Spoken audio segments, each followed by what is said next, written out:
Good afternoon. The Secretary-General will... We meet as Ukraine is conducting a major counter-offensive. It is still early days, and we do not know if this will be a turning point of the war. But we see that the Ukrainians are making advances and liberating more land. We know that the more gains Ukraine makes, the stronger their hand will be at the negotiating table. The more gains Ukraine makes, the more likely it will be that President Putin realizes he cannot win on the battlefield, but has to negotiate a just peace. Thanks a lot. Thomas Kutschka, Frankfurter Allgemeine Zeitung.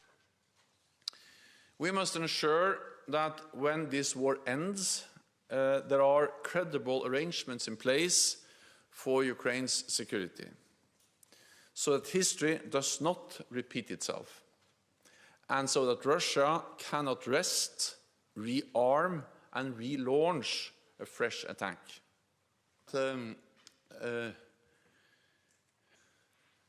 At the Vilnius summit, we will send a strong message of support and solidarity with Ukraine, and make clear that Ukraine's future is in NATO.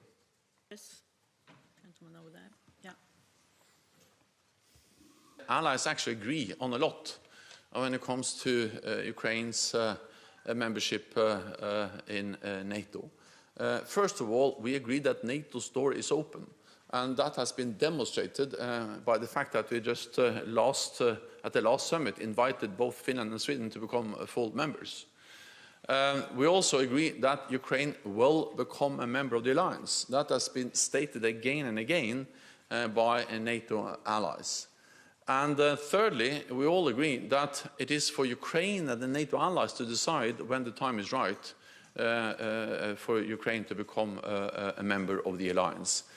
But perhaps most importantly, we agree that the most urgent task now is to ensure that Ukraine prevails as a sovereign independent nation. Because unless Ukraine prevails and can continue as a democratic state in Europe, there is no membership issue to be discussed at all. SVT.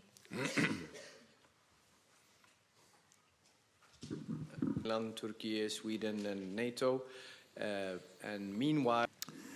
Well, I met President Erdogan in Istanbul a couple of weeks ago. We spent some time together, and of course we also addressed the issue of Swedish membership, and we agreed then in that meeting to convene the meeting of this permanent joint mechanism with Finland, Sweden, Turkey and also NATO present, and my chief of staff is at the meeting. I just spoke to him, and he could report that the atmosphere, the meeting took place in a constructive atmosphere. Some progress have been made, and we will continue to work for the ratification of Sweden as soon as possible. Of course, I'm not in a position to give you any exact timelines or guarantees because our stocks were running lower and lower. Standardization, a core responsibility for NATO. We have always worked hard on that, but since ammunition, weapons are constantly developed, refined, that sometimes undermines the interoperability. So therefore we need to actually do more. And part of what we call the NATO 2030, to also strengthen the NATO structures, is actually to have more people, more experts, to work on the urgent need to standardize or to ensure full interchangeability and standardization of the NATO weapons. And all these elements are, and many others, are also in the action plan for the transatlantic defense industry. Third row. AVAX systems secured Moldova's airspace because the country...